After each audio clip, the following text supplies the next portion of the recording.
Fourth Dimension presents South India Content Summit 2024. தி லலித் அசோக் பெங்களூர்ல ஜனவரி 9ஆம் தேதி காலை 10 மணி முதல் மாலை 6 மணி வரை.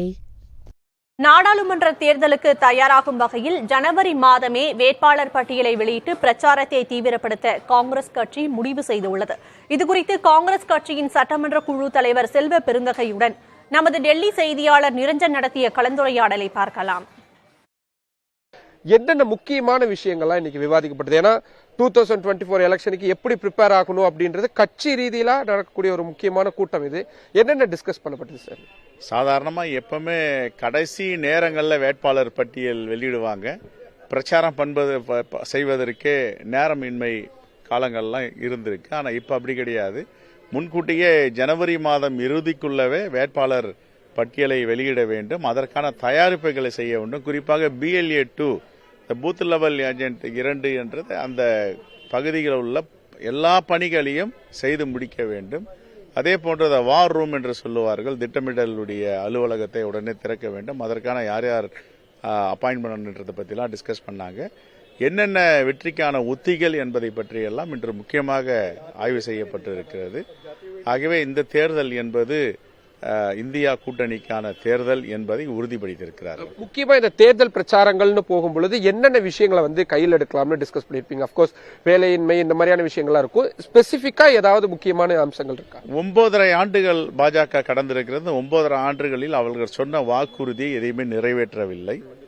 குறிப்பாக வேலை வாய்ப்பின்மை, பொருளாதார பின்னடைவு, பொருளாதார தேக்கம், குறிப்பாக விளிம்பு நிலை மக்களுக்கு, SC ST OBC மக்களுக்கு நடக்கின்ற அநியாயங்கள், எங்கு பார்த்தாலும் வன்முறைகள், சாதி மத தூண்டுதலால் அமைதியின்மை இந்த நாட்டில் ஏற்பட்டிருக்கு. இதை பற்றியெல்லாம் மக்களிடம் எடுத்து சொல்ல வேண்டும். என்னென்ன வாக்குறுதிகள் கொடுத்தார்களோ எந்த வாக்குறுதிகளையும் அவர்கள் நடைமுறைப்படுத்தவில்லை, அமலாக்கவில்லை. என்ன காரணம் என்றால் உண்மைக்கு புறம்பான வாக்குறுதிகளை கொடுத்திருக்கிறார்கள். வேலைவாய்ப்பின்மை தலைவிரித்தாடுகிறது. இந்த பாரத் ஜோடோ யாத்திரையுடைய செகண்ட் வெர்ஷனா பாரத் நியாய யாத்திரான்றத அனௌன்ஸ் பண்ணியிருக்கிறாங்க. அதுல ஸ்பெசிபிக்கா நார்த் ஈஸ்ட்ல இருந்து மும்பை வரைக்கும் வர்றதுதான் திட்டம்.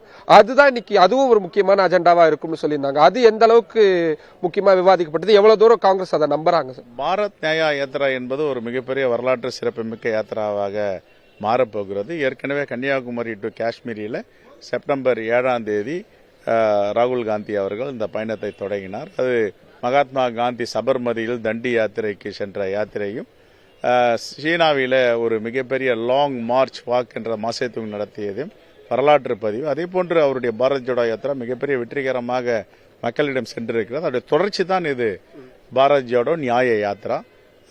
ஜனவரி மாதம் 14ஆம் தேதி 12 மணிக்கு அங்கே துவக்க இருக்கிறார்கள். ஆகவே அந்த நிகழ்ச்சியில் கலந்து கொள்வதற்கு மாநில சட்டமன்ற கட்சி தலைவர், மாநில தலைவர்கள் அழைப்பு கொடுத்திருக்கிறார்கள். டெல்லியிலிருந்து நாங்கள் அங்கே